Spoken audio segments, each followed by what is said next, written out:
Welcome to the Daily Gardener, and thank you for listening. I'm your host, Jennifer Ebling, and it is March 12th, and there are just 8 days until the first day of spring. Today, we celebrate a man remembered for bringing a ton of new and exciting plant species to California and his profound impact on Santa Barbara in particular. We'll also learn about a year of letter writing between two garden greats. And we'll hear an excerpt today about the very first time that tulip bulbs were used as money. It's a fascinating little story.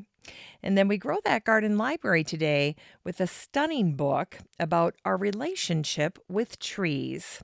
And then finally, we'll wrap things up with the sunny state flower of Kansas, the sunflower. But first, it's time for today's curated news.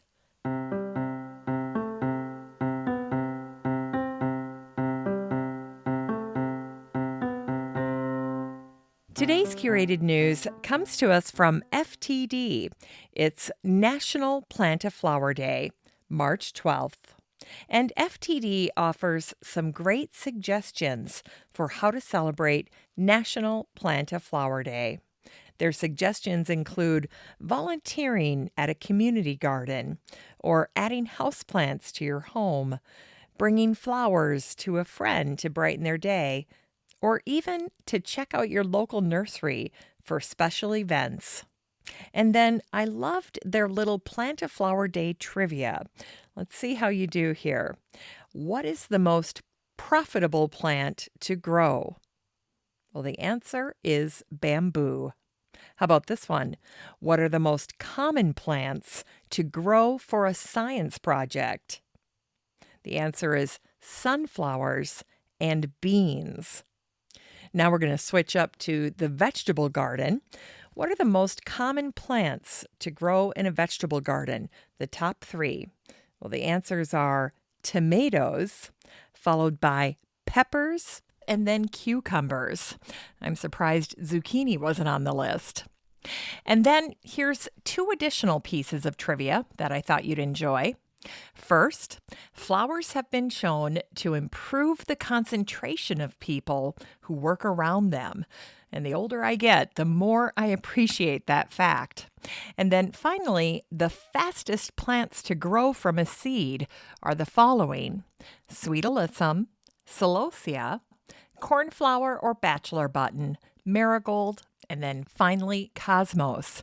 All of these plants sprout within 5 to 7 days. And that's especially important if you're planting with kids around, because they'll lose interest if that seed doesn't sprout quickly. So make sure to include this group of flowers on your list if you're working with little gardeners. Very sweet. It's time for today's Botanical History.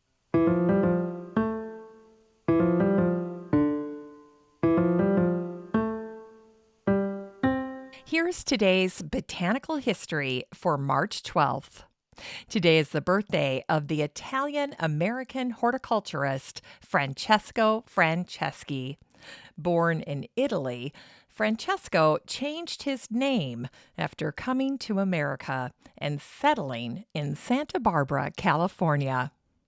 With its temperate Mediterranean climate, Santa Barbara became a haven for plant lovers in the 1800s. And so Francesco's work elevated him in the plant community in Santa Barbara.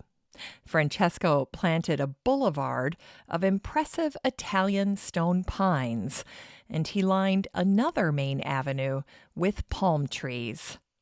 Always on the lookout for new plant varieties, Francesco brought Italian zucchini to California, and he introduced exciting new plants like Cape Pittosporum, floss silk, and naked coral trees to California.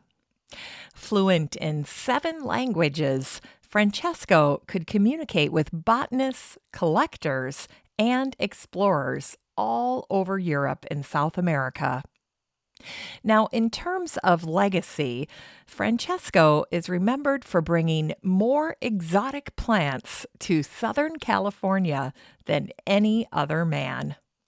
One in particular was the Catalina ironwood, and I thought you'd get a kick out of hearing the story of how Francesco brought this specimen to California. In 1894, Francesco made a trip to the Channel Islands with the specific mission of picking up a specimen of the Catalina ironwood. But sadly, this expedition was beset with all kinds of challenges. When rough waters threatened to sink their vessel, Francesco's sons had to bail out of the boat. Seeing the commotion and suspecting they were smugglers, the Coast Guard actually began firing on them. Yet, despite these close calls, Francesco achieved his goal, and he brought a burl stump of the Catalina ironwood back to Santa Barbara. He propagated plants from the suckers that formed off of the stump, and one of these offspring actually ended up at the Botanic Garden at UC Berkeley. 40 years after Francesco's introduction, Santa Barbara made the Catalina ironwood the official city tree of Santa Barbara. And today, next to the space where Francesco's nursery used to be, an oceanside park bears Francesco's name. And if you've ever lamented the way botanical plant names change over time, you'd be in good company with Francesco, who, after learning that the Persea gratissima was updated to the Persea americana, said, "One cannot protest strongly enough against this modern craziness of creating new names for old things." And it was on this day, March 12th, in 2001, that Nancy Goodwin of the landmark Montrose Gardens and Alan Lacy, the American garden writer and columnist, launched their garden book called A Year in Our Gardens. This is one of my favorite books, and it's a collection of the letters that Alan and Nancy exchanged during a single year. Now, what I love about Alan and Nancy's letters is that these two are truly real gardeners in every sense of the word, despite their fame and popularity. And so their letters share their horticultural wins and their failures. They talk about plants, of course, but they also share their dreams for their gardens, and they even delve into other areas of their life, like their favorite music and what's going on with their family and friends. And as for their gardens, Alan and Nancy's gardens and their garden philosophies could not be more different. Alan's garden was on a 100 by 155-foot plot of farmland in southern New Jersey.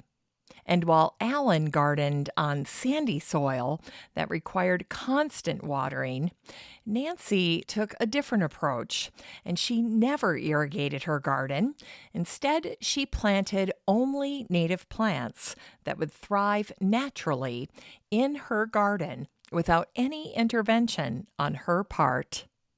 Anyway, I cannot believe that this is the 20th anniversary of this book coming out, this landmark garden book. And if you don't have it, I encourage you to head on over to Amazon and buy the book, because it's truly one of the great garden books. And you can get it on Amazon and support the show in today's show notes for around $2. That's what used copies are going for. It's time for Unearthed Words.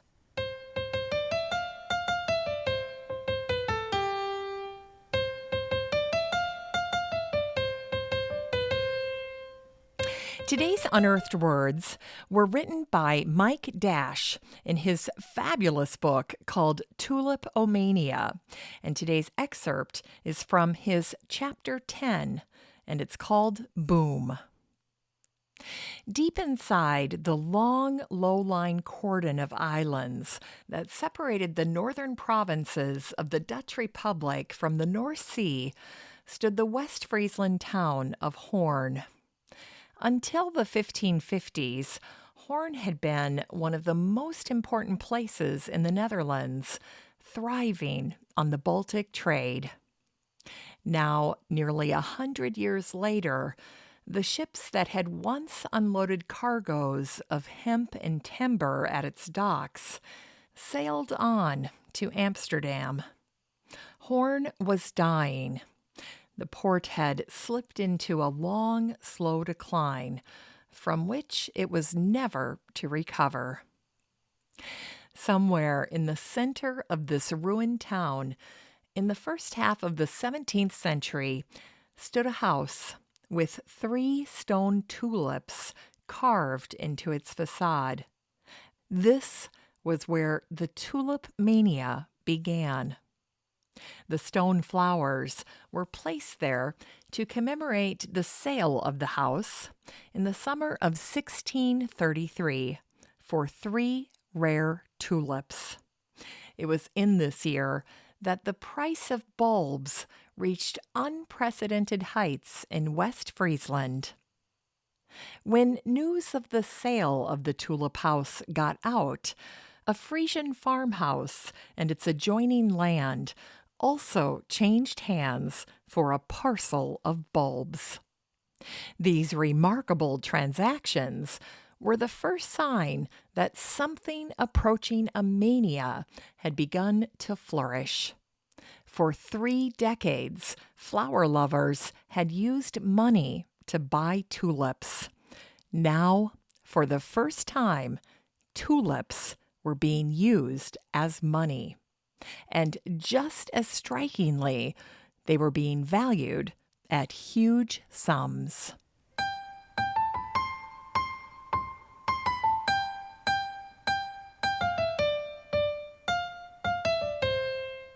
It's time to grow that garden library with today's book, Forest by Matt Collins. This book came out in 2020, and the subtitle is A Journey Through Wild and Magnificent Landscapes.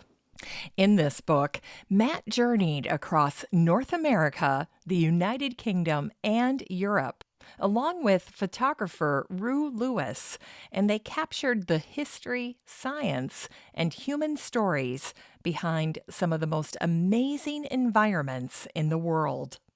Together, the 2 men explored Earth's lush woodlands and wild landscapes. And along the way, they uncovered the relationships that humans have with trees. And here's what the publisher wrote about Matt's book. Matt explores the captivating history behind some of the world's most enchanting forests. This book is organized by tree species, including the hardy pines in a forest in Spain, the towering firs of the American West, and the striking birch groves found in Germany. And in addition to all of that, Forest offers a beautiful blend of photographs, scientific trivia, and engaging human stories. This book is 256 pages of gorgeous tree photography and the magnificence of the forests of our planet. You can get a copy of Forest by Matt Collins and support the show using the Amazon link in today's show notes for around $4.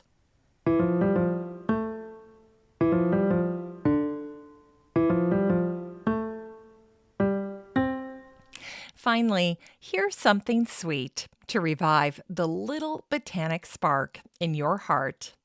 It was on this day, March 12th in 1903, that the Kansas state flower was officially selected. Governor Willis Bailey signed the legislation that designated the wild native sunflower, or helianthus, as the state flower. And it turns out that during that same time period, Nebraska was also considering the sunflower. But when Kansas made it official, Nebraska dropped its bid. And so today, Kansas remains the only state that can officially claim the sunflower. Now, in the years leading up to the official selection of the sunflower, many Kansans were writing about its beauty. In fact, the Topeka Capitol wrote, "Kansas boasts a number of men who can write a good sunflower verse, but none of these can do it more entertainingly than Ed Blair." Ed Blair was a Kansas poet and author, and in 1901 he wrote an ode to the Kansas sunflower. Here's a little excerpt. "O sunflower, the queen of all flowers, no other with you can compare. The roadside and fields are made golden because of your bright presence there."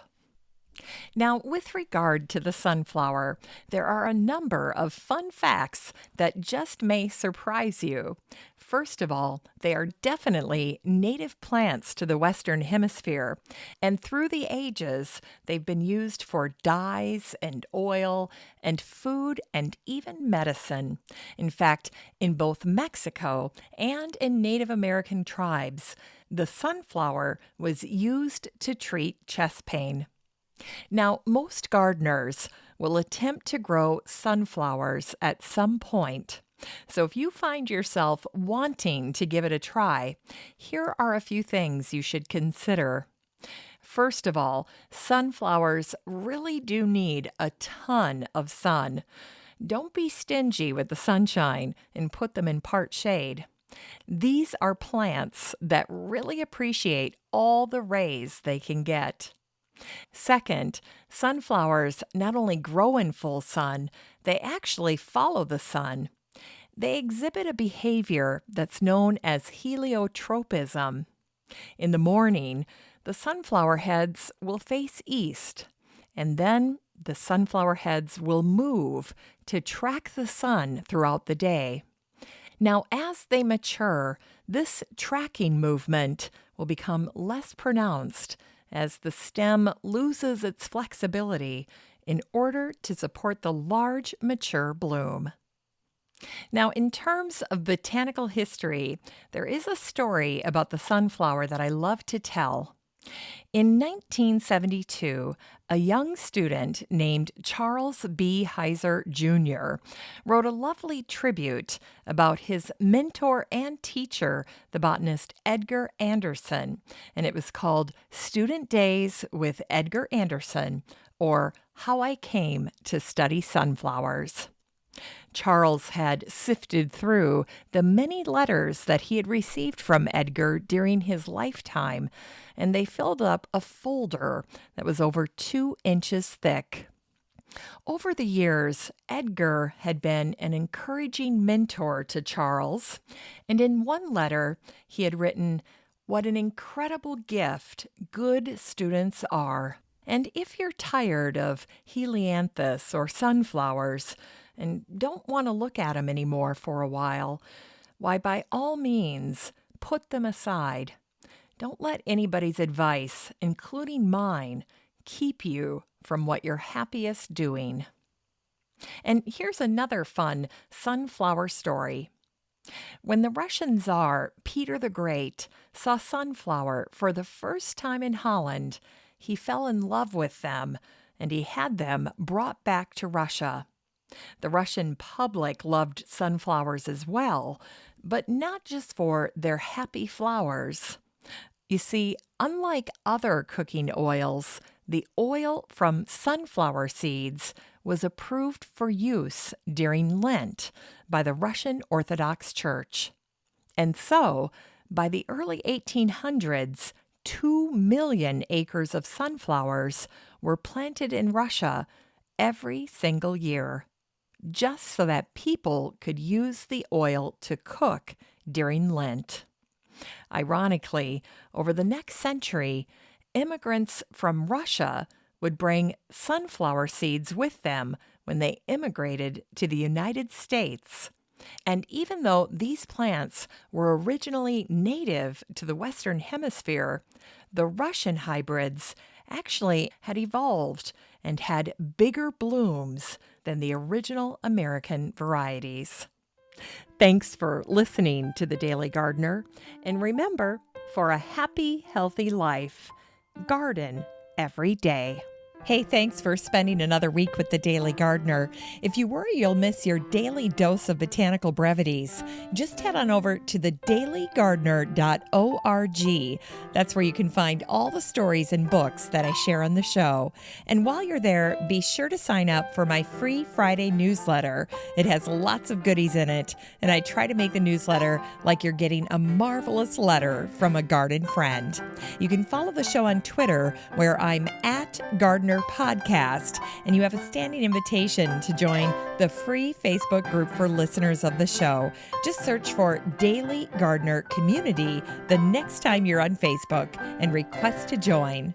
Last but not least, if you haven't already done so, go ahead and leave a review for the show over at Podchaser. I so appreciate reviews. I'm your host, Jennifer Ebling, and as always, have a great day in the garden, and we'll see you on Monday.